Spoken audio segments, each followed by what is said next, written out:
Hello friends, welcome back to my channel. मैं हूं आपकी फ्रेंड वर्षा। आज की इस वीडियो में हम बात करेंगे बीएड एंट्रेंस एग्ज़ाम की मॉर्निंग बाइट्स की लास्ट क्लास की। ये हमारी लास्ट क्लास है। हमने इसमें आपको बोला था कि हम इसमें 10 क्वेश्चंस 10 डेज में 10 चैप्टर से डिस्कस करेंगे। तो ये हमारी आखिरी क्लास है, यानी कि हम अब तक 9 इसके ऊपर क्वेश्चंस 9 चैप्टर्स कवर कर चुके हैं। ये हमारा लास्ट है और इसमें हमने जो टॉपिक को कवर किया है वो है हमारा स्टैटिक। तो स्टार्ट करते हैं और देखते हैं स्टैटिक में किस तरह के क्वेश्चंस आपके एग्जाम में पूछे जा सकते हैं। देखिए, फर्स्ट क्वेश्चन है, डेटा आर क्लासिफाइड इनटू। जो डेटा है वो किस में क्लासिफाई किया जाता है? रो में, कॉलम में, बोथ ए एंड बी, या नन ऑफ दीज। बहुत बेसिक क्वेश्चन एक मैंने ये डाला है और ये एग्जाम में बहुत पूछा जाता है। तो बताइए आंसर इसका क्या होगा?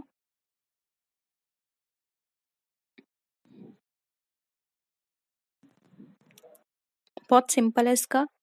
देखिए, सी आंसर हो जाएगा, बोथ ए एंड बी। जब हम डेटा को, किसी भी डेटा को लिखते हैं या उसको हम रिकॉर्ड करते हैं तो वो डेटा कॉलम दोनों में ही लिखा जाता है। ठीक है, तो ऑप्शन सी यहाँ पे हमारा करेक्ट होगा। नेक्स्ट क्वेश्चन है, classification is the step in tabulation. अब जब हम टैबुलेशन करते हैं तो क्लासिफिकेशन उसमें कौन सा स्टेप होता है? सेकंड होता है, थर्ड, फर्स्ट या फोर्थ? बताइए। आपने टैबुलेशन किया होगा।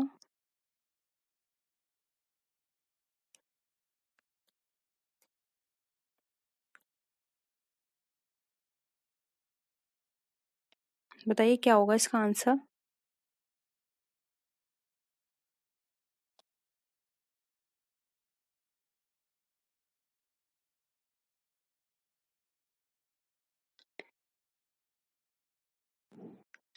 देखिए, यहाँ पर जो इसका राइट आंसर है वो है ऑप्शन नंबर सी, जो कि है यहाँ पे फर्स्ट।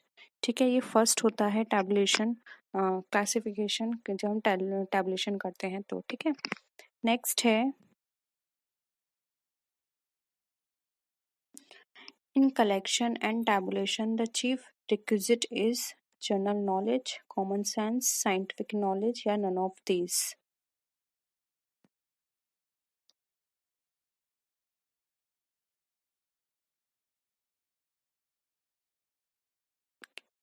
क्या होगा इसका आंसर?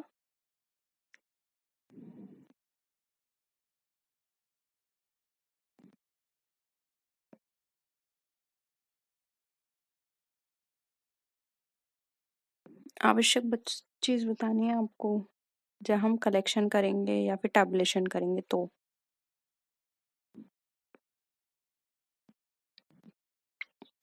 राइट आंसर हो जाएगा बी। सबसे पहले तो हमारे पास कॉमन सेंस ही होना चाहिए। अगर हमें यही नहीं पता कि किस तरह से डेटा को कलेक्ट करना है या कौन सा डेटा कलेक्ट करना है, किस तरह से डेटा कलेक्ट करना है, तो हम जो भी डेटा कलेक्ट करेंगे वो हमारे लिए यूजलेस रहेगा। पहले तो हमें ये पता होना चाहिए कि हमें किस तरह का करना है। अगर हम गलत डेटा कलेक्ट कर लेंगे तो उस डेटा को कलेक्ट करना या ना करना एक बराबर रहेगा। इसलिए हमारे पास सबसे पहले होना चाहिए कॉमन सेंस। ठीक है, तो ऑप्शन भी यहाँ पे हमारा राइट है। नेक्स्ट है, the number of observation corresponding to a particular class is known as title, frequency, mood, B and C.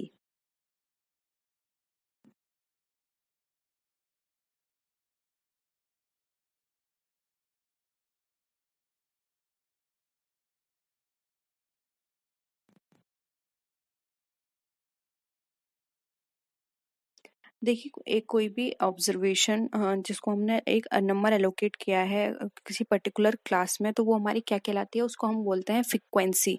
ठीक है, तो यहाँ पर ऑप्शन बी यहाँ पे करेक्ट होगा। उसे हम फ्रीक्वेंसी के वर्ड से जानते हैं। कहते हैं ना कि उसकी फ्रीक्वेंसी इतनी निकल कर आई, तो वो हमारा वहाँ पे टर्म होता है, उसको हम फ्रीक्वेंसी बोलते हैं। इसलिए ऑप्शन बी यहाँ पे हमारा करेक्ट है। नेक्स्ट है,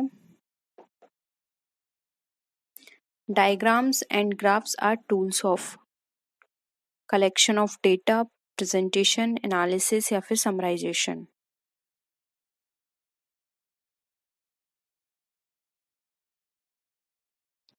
बताइए।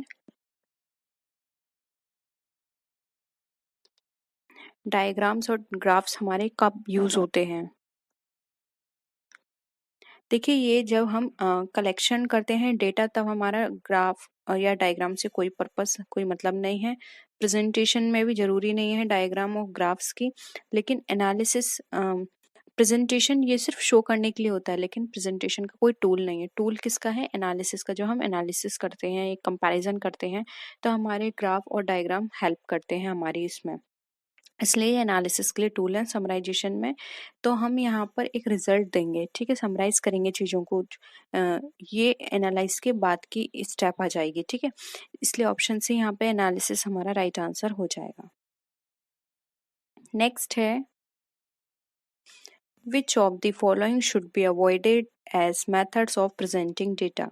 Sphere and cubes, bar, pi diagram या फिर पिक्टोग्राम। क्या होगा आंसर? बहुत ही सिंपल है। आप ये बताइए कि जब आप किसी भी डेटा को प्रेजेंट करते हैं तो क्या क्या यूज करते हैं।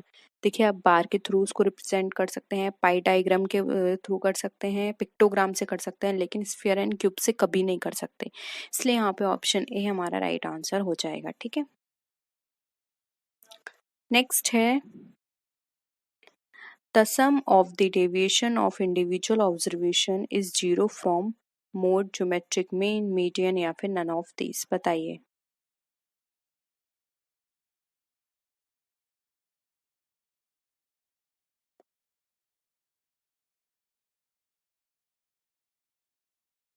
क्या होगा आंसर?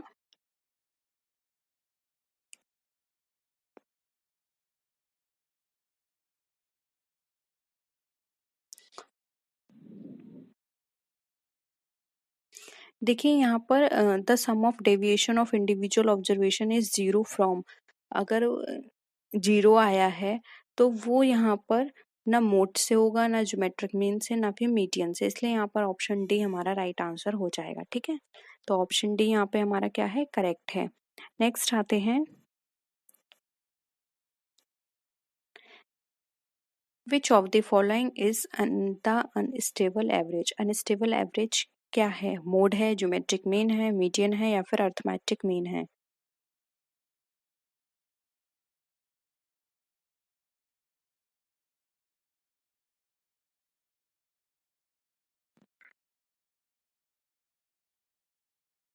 देखिए, हम बात करें geometric mean, median and mean की, ये सब हमें क्या बताते हैं? स्टेबिलिटी बताते हैं, ठीक है।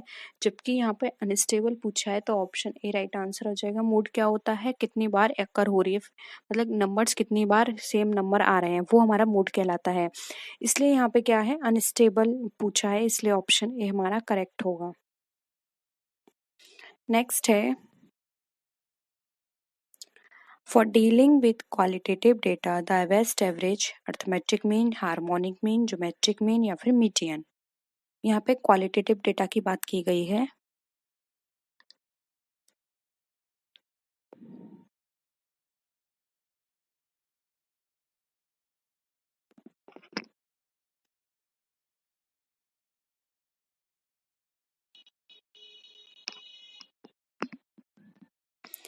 देखिए, यहाँ पर अर्थमेटिक मीन, हार्मोनिक मीन और ज्योमेट्रिक, ये सारे ही हमारे क्वांटिटेटिव को बताते हैं, ठीक है। क्वांटिटेटिव एवरेज की बात करते हैं तो अर्थमेटिक, हार्मोनिक और ज्योमेट्रिक की बात आती है, लेकिन यहाँ पर पूछा गया है क्वालिटेटिव, इसलिए यहाँ पे ऑप्शन डी हमारा राइट आंसर हो जाएगा, क्योंकि मीडियन हमारा क्वालिटेटिव डेटा का लिए बेस्ट एवरेज का काम करता है, ठीक है। तो ऑप्शन डी यहाँ पे करेक्ट है। नेक्स्ट है,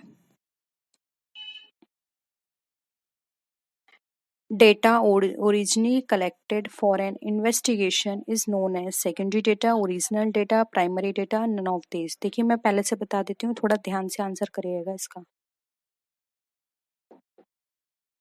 आपको एक ऑप्शन इसमें घुमाने के लिए दिया हुआ है, तो अच्छे से आंसर करिएगा इस क्वेश्चन का।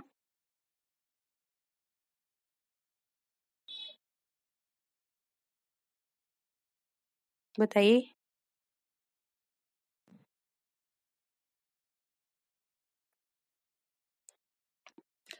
देखिए, यहाँ पर ओरिजिनली करेक्ट की बात की गई है कि आपने ओरिजिनल यानी कि मूल रूप से, यानी कि आपने ऑन द स्पॉट किसी फील्ड पर जाके किसी भी डेटा को कलेक्ट किया है, अपने खुद एक्सपीरियंस करके उसको, तो ठीक है।